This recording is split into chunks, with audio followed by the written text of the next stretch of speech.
It's Belinda with Blue Ribbon Designs, and I'm back for another video. And today I'm going to show you a finishing tutorial I filmed for my Under My Wing Pinkeep. This is my first tutorial. I'm excited to share it with you. We're going to go over all the steps and the materials that you will need to finish your Under My Wing Pinkeep. This Pinkeep is one of my new designs. It is available for digital download in my Etsy shop. It is stitched on 32 count Chantilly cream by Lakeside Linens, but any neutral linen will work. Just use something that you have in your stash if you need to. You don't, whatever your favorite linen is, that's the linen you should use. I stitched these with Sulky 12 weight petites, but the DMCs are included, the equivalents. So you could use either one or pick your favorite overdyed flosses, Weeks Dye Works or Gentle Art. Pick your favorite threads and stitch one of these for yourself or a friend. They are made to easily substitute things. You could change the spool of thread colors to your best friend's favorite color or your favorite color. You can change the trim that is put around the edges. You could use pom-poms, you could use ruched ribbon, change it up, make it your own. I wanted it to feel like you could do that. They are put in zinc ball jar lids, vintage lids, and I ran Lady Dot Creates vintage ruler tape around the edge just to complete my little sewing bird. And he has a little needle tucked under his wing. So it's just a really fun little gift to stitch. I can stitch one up in an evening and finish it the next day. I actually filmed the tutorial while I was finishing the model. So this is the exact one that you're going to see finished. I talk about all the different materials I used. I know there's lots of questions on that. And I actually put the materials I used in my Amazon influencer shop, so you can go in, not necessarily buy them there, but just see what they are and take a look at the products that I use. So I'm going to put a link for that down below. I did not talk about that in the tutorial, but those products will all be listed there. Click on the link and it will take you into my favorite things in my studio, and a lot of the items that I use in the video that you will see are in that shop, so you can at least learn more about the products. So for now, without further ado, we're going to go ahead and get started. I'm going to switch the camera around. You're going to see what I filmed a couple weeks ago with me putting together the model, and then I'll be back at the end. I'm going to start out with the supplies that you're going to need. First of all, we have an old zinc ball jar lid. These are vintage. You might have some in your attic or your basement. You can find them easily on eBay. You can find them on Etsy. You can even find them on Amazon. An antique shop, anything like that. These are just old zinc lids. Besides this, you could also use a new tart tin. You could put it on the top of a tin. You could make this into an ornament. You could do multiple things with it, but for today's purpose, we're going to finish it like the model. So I have a zinc ball jar lid. Second, I have a 2.5 inch circle cut out of comic book board. You could use cereal box, you could use a mailing container, anything that's just a little mat board, anything that's just a little bit thicker than paper. You're going to want it to have a little bit of substance. So a little cardboard circle. I cut mine at 2.5 inches. I wanted it a little loose because we're going to pad this. We're going to put some chenille on it. We're going to raise it up a little, and I wanted some space. So 2.5 inches seemed to work well for me. Then to save time, I've also cut some batting. This is just cotton batting, like a warm and natural type of batting. I cut a couple pieces, and this is not exact, that are the same size, 2.5 inches. I cut a couple more that were 2 inches, and I basically just made them smaller and smaller. I have 2, 4, 6, 8 layers. It's not an exact science. They don't have to be perfectly round. It's just going to pad the piece and give it that little bit of cushioning like you see it here, so it raises it up just a little bit. So I pre-cut those. I have a 12-inch piece of Lady Dot Creates vintage ruler in 1/2 inch. You can find her on Lady Dot Creates on Etsy. And then I have a 12-inch piece of Lady Dot Creates Barn Door chenille. And you can use any color chenille you want. This model uses Bird's Nest, but for the one we're doing today, it's a little bit different colorway. And I thought that Barn Door looked really cute with it, so that's the color I chose. But again, these are made for gift giving. So I have 2 different colorways here. If your friend likes purple and maybe you want to do your spooled thread purple, and then you could do a purple chenille, any color that you really like or your friend really likes, maybe you want it to be yellow and sunshiny. So just think about that when you're creating it. It doesn't have to be these exact colors. And again, I've stitched monograms on mine because they're to give as gifts. So you can, the pattern comes with all of the alphabet, so you can choose your own monograms and make them perfect for your best stitching friend. So we have the 12-inch piece of chenille. I have a 2-inch square of foam core, not cut exact, roughly cut. It's going to go in the base of my lid just to give us a little bit more height, so it doesn't have to be perfect. I have my stitched piece. This is about a 6 by 6 inch rough cut, and I've already fused lightweight interfacing to the back. You can use lightweight interfacing or featherweight, just something to give your piece a little more stability. You don't want it super thick, but it is pressed in place to, you know, help the stitches stay round and circular. I pressed this first with a hot iron and then added the interfacing once I had it all flattened and nice. Then we have some Elmer's glue. You can use tacky glue, whatever glue you have on hand. I have some Nymo beading thread. This is from Coats & Clark. I use this quite a bit for lacing. It's a strong nylon thread. It just works really well when you have to pull things tight and you don't want the thread to break. So we have some of that. And we have just some transparent sewing thread. You could use whatever color matches your chenille. And then I have some double-sided Scotch tape. So these are the things we're going to use today, along with just some sharp scissors. I have my little finishing bag I always have on my table when I'm working on finishing with all these crazy needles. So I have several different sharp needles. This is stuff I always have around. So I have a smoky colored clear thread, some beeswax. I've got teeny tiny pins, lots of other sharp needles, just basic stuff that I use a lot when I'm doing my needlework finishing. I kind of keep this little ratty bag around, just having it close hand just in case we need a different needle or something extra. So those are the supplies we're going to use today. I'm going to go around to behind the camera and we'll show you how this gets put together. We're going to take our little circle that we've got cut from our cardboard, 2.5 inch circle. We're going to kind of line it up on the back the best as we can. Try and center your stitched piece on there. And then we're going to take our pencil and we're just going to draw that line around on the very back so we have an idea of where, see, it's not perfect, but I know that my design fits in this circle. We're going to take our lid and we're going to put some Elmer's glue in the base of it. Let this get going while we're finishing the piece so that it can dry. So I'm just putting some glue inside of it. I have my little 2-inch foam core piece. I'm just going to pop that inside, press it down, and just get that going while we're working on finishing. So we'll sit that aside. And if you want your piece to sit down further in the lid, you don't have to do this step. I just wanted mine to sit up a little bit higher so that you could see it up over the edge.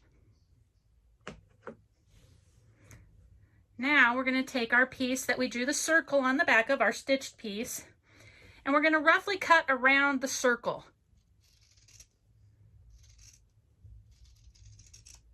All right, so I'm going to say you want to cut about 1 inch out all the way around.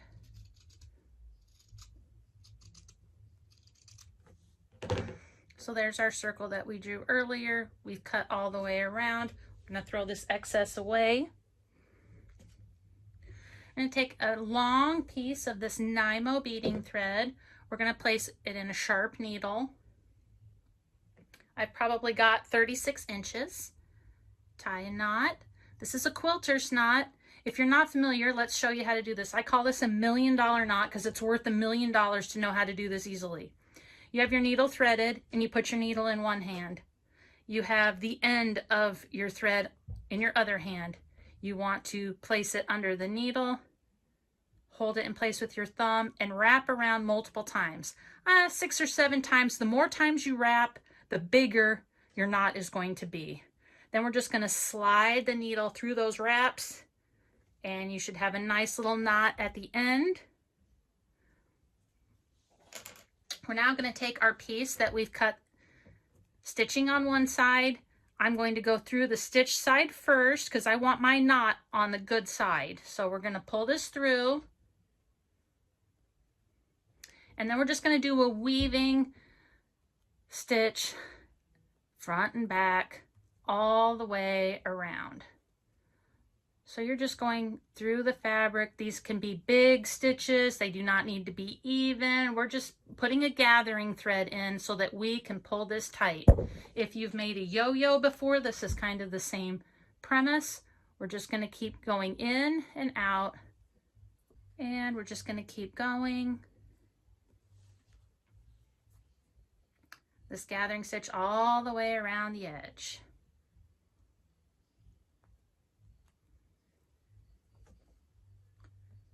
Now I have used double-sided tape to layer all those quilt batting circles onto my cardboard that I showed you earlier. If you want to do an heirloom piece, you might want to use thread to stitch those together. Obviously, double-sided Scotch tape is not acetone free, but for all intents and purposes, I think it's going to work just perfectly for this, and that's how I did the model. You could use glue to put your batting circles together, but I have basically put the cardboard and then my batting circles, I've just double-sided taped them together to make a little wedding cake looking piece. Now I've stitched all the way around, and I had my knot on the front and I came out onto the front. So both of my thread tails are on the right side of my piece. We're going to take our little batting pile with the cardboard on the back. We're going to put it batting against the wrong side of the stitch design. You can kind of follow your circle that you drew earlier with your pencil. We're just going to put it on the back here. And then we're going to take those 2 threads and we're going to pull them tight. We're going to pull them snug. I like to start tying a knot first so that I can kind of pull it really nice and taut. So make sure that you have your cardboard all the way in there. We'll straighten it in a minute. Once you get it pretty tight, you can tie a knot. You might have to have your husband, your best friend, somebody with you to give you an extra help there, but we're going to tie a knot here. Keep that nice and tight. Then we're going to take this excess thread, and you may have to thread more now. You might have to end and thread more. I've still got a nice long tail because I cut a nice long length to begin with. We're just going to start zigzagging across the back, basically lacing it. So I like to go where the little bumps of fabric are, and then I go to the opposite side to another bump, and I start pulling those tight. And we're going to go into the next one. And this is going to be on the inside of your lid. You're not going to be able to see it. It doesn't have to be perfect, but this will kind of get some of those bubbles out for you on the sides. And we want to make it nice and pretty and round. And we're just going to keep going around each side to side. And make sure you're using a sharp needle. It'll make it a lot easier for you. I'm just basically lacing, making like a star on the back, going from side to side. And if you run out of thread, just end. You can always thread your needle again with a new piece of thread, which we might have to do here. We'll see how it looks in a second. And back through to the other side. And we'll just keep going around in a circle. Don't worry about your front yet. We're going to straighten it out in a second. As long as you used your pencil line as a guideline, you should be just fine. We've got a little thread left, so I'm going to do one more trip over to here. And let's end up right here. And we might have to thread some more here in a second. We'll see how this looks on the other side. All right, so we're going to come out on this side. We're going to pull this all tight. And then I'm just going to tie a knot. I'm going to use the fabric to help me. And we're just going to tie a couple loops here to get it nice and taut. This Nymo thread works great. It doesn't break. I very rarely does it break. All right, so we've got a pretty good little knot here. Tie one more time, and we're going to just clip off that excess. And we're going to flip to the front, and see, mine's not quite straight, so we're just going to kind of push it around. We're going to even the sides out.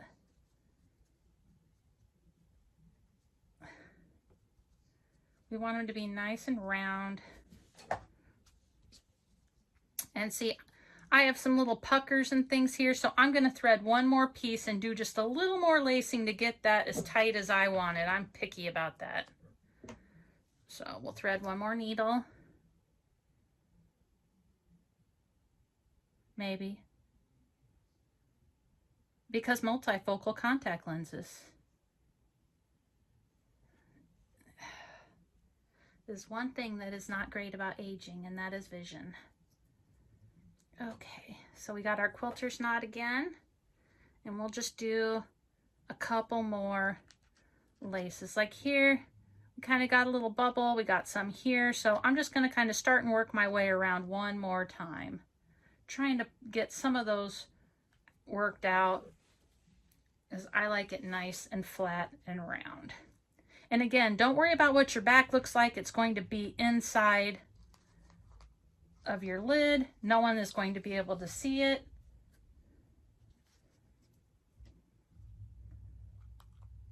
So we're just going to keep going around in a circle and just lacing this tight. Another thing you can do is take it to an iron and do a little bit of light pressing to it, just trying to get it formed. I've done that before just to help me with getting it formed into that good circle. But we're working around pretty well here. I think it's going to be just fine.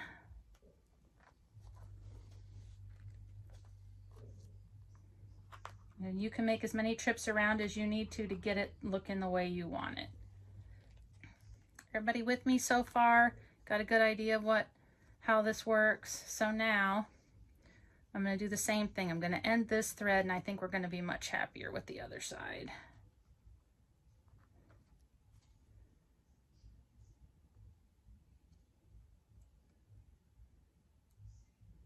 Okay. All right. So we're going to clip that. Yeah, that's a lot better. Now he's starting to look a lot better. So we've got our nice little circle. Let's see how he's going to look in there. Oh yeah, he's going to look really good once we get the trim on. So our next step, I'm just kind of flattening this out with my fingers, making sure he's nice and tight, he's circular. And I think that the padding looks pretty good. Okay. So our next step, put this needle back in here, is going to be to attach this piece of chenille. And I like to do that by hand. Many of you, I'm sure, like to use glue, and you can do whichever works best for you. I threaded a needle before I started this video because, again, multifocal contact lenses. It's a skinny, sharp needle. I'm using transparent thread. You can use the same color thread as the chenille that you're attaching, or the same color thread as your linen, or glue. however you want to attach your chenille to the project, but I'm going to attach it with needle and thread. I like to do as much stuff without glue as possible. So see if I got a knot in this. I've already got a knot tied, another one of my quilter's knots, and I'm just going to start in one spot right on the ledge of that cardboard circle we attached. And I'm just going to start whip stitching this onto my piece. And we'll stop the camera here. I'll attach it and then we'll come back and continue. Okay, so we're back. We have the chenille just lightly tacked all the way around with clear sewing thread. And I know we talked about you could use whatever color you want for this, but we didn't talk about you could use pom-pom trim, you could use twill tape, you could use all sorts of different trims in here. You could use rickrack if you wanted to. I just wanted to use the chenille because I felt it gave it the bird's nest look to kind of go with the design. But I've kind of left my little tails there because they're going to be buried underneath, and chenille can be kind of picky and can it just kind of will flake off in pieces. If the shorter you cut it, you might have some excess like stuff come off. So I just want to leave all the fluff. I've just put a couple pieces to the back. So we're going to sit that aside for a second. And we're going to go ahead and grab our lid and our vintage ruler 1/2 inch tape. And how I attach this on here is not difficult. It's going to go all the way around. I like to start at one. I think it just looks cute if you're able to start close to the 1 inch mark and work your way around, but you could start anywhere in your tape. It doesn't matter. And how we're going to attach this is, again, double-sided tape. Super simple. We're just going to cut off a couple pieces here. I like to put it up as high towards the rim as possible. So I'm just putting the double-sided tape on here and I'm putting it right up against the top little ledge there. And we're going to do that all the way around. And you could do, I think I used 3 pieces on my other one. You can use several pieces. Just make sure that your tape matches all the way around. And we're just going to continue to stick this on. And that is 3 pieces all the way around.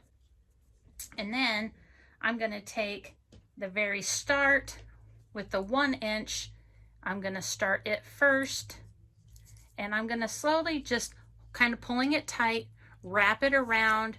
It's going to stick nicely in place and just continue around the entire top of the lid. And when you get to the beginning, I start out by, I want to cut the very first piece really nice and sharp. And if you want good sharp cuts, these scissors, these Jim Holt scissors are amazing. They're serrated edge and they just cut nice and sharp. So I'm going to cut that edge even, push it down, and I'm going to start out, I'm going to kind of look and see where I think it's going to match. And it looks like on the 3/8 line there is going to be really close. So that's where I'm going to cut close to that. I'm going to give a little excess to begin with, just to make sure we don't cut off too much. And we've got just a little overlap there. Slowly cut it down to where it matches perfectly. That's really close. And again, just go around it, push it in. We've got that all in place. And then our little bird is just going to go right on the top. So again, we're going to take our glue. We're going to put some glue on the actual foam core spot here. Just kind of zigzag it around. And I'm going to put just a little bit on the back of my stitched piece. And you don't need too much here. Little goes a long way, but we do want to make sure that it sticks in place. So we're going to go ahead and we're going to sit him down. Let's get those ends tucked underneath well that we left here. So I'm just going to pull that down a little bit more. Want to kind of make sure he's sitting in there nice and even. You will have that little tuft up at the top, but you do want him to fit in there well. Now you can sit something on this to a weight or something, but I don't like to flatten it out too much, so I'm just going to hold it here for just a moment and let it set. Okay, we're just going to push him in, make sure he's in there pretty good. And then the last thing you want to do, our little sewing bird has a needle. I used a John James Tapestry Petite needle because the shorter needle with the smaller piece, but any needle that you have will work. And we're just going to take a new needle here and we're just going to pop it in underneath the wing. So you can see in this one here, the needle is going behind the wing there. So that's exactly what we're going to do here. Just going to find a nice little spot to start and go kind of through. And we just want to slide it down in there so that our sewing bird has a needle. And this should dry up nice. Here's my pair. So that finishes up the tutorial that I filmed earlier. I hope you enjoyed it. I hope it inspires you to stitch under my wing for yourself or a friend. Maybe sit down and do some for your stitching friends, make them as gifts, change them around, make them your own. There's no right way, there's no wrong way, only your way. Make them how you want them. It's your piece. I found a lot of joy in stitching these, and I hope you will too. Share your finishes with me. If you have any questions or comments, please leave them down below. I try to respond to all of them, especially the questions. I'm sure there'll be some as it's a finishing tutorial, but as you can see, these are pretty simple to put together, and I hope you will make some for yourself or a friend. Bye, Floss Tube.